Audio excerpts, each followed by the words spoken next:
we have an update from actor Colin Farrell. In the video, he talks about the lengthy production due to COVID, Batman catching COVID, and how many scenes he's going to be in the movie next year. So let's listen.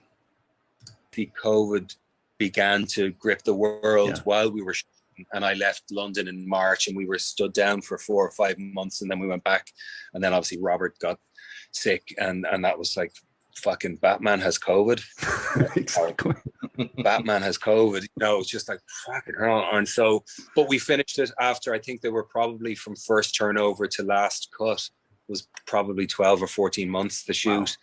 And he's cutting it together now. I haven't heard sight nor sound of him. I don't know what he's up to, but I know he's deep into it. And I'm only in it for 5 or 6 scenes, so I can't wait to see the film because it won't be ruined by my presence. I guarantee things are, totally. Like, really, it's a freebie for me. I'll get a little bit uncomfortable for the fucking 9 minutes I have, and then the rest of it, I cannot wait to see how he brought this world to life, because the sets were extraordinary, the production design extraordinary, and his use of music and sound will be extraordinary. And as you said, the cast from all of them, Robert to Zoe to extraordinary cast.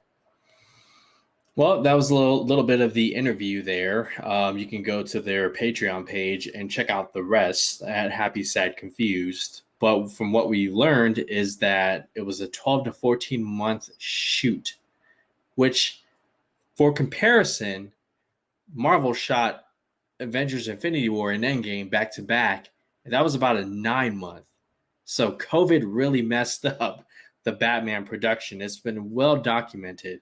But the fact that Colin Farrell's Oswald Cobblepot is only going to be in 5 or 6 scenes, that makes sense, right? Matt Reeves talked about this trilogy starting off as an origins, not just for Batman, but for the villains as well. When we see them first, they won't be the traditional villains that we've come to love in the comics and in the animated shows and the movies.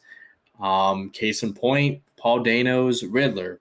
He looks nothing like the Riddler that we know and love in the comics, but there are inspirations, and he will become that version of the character.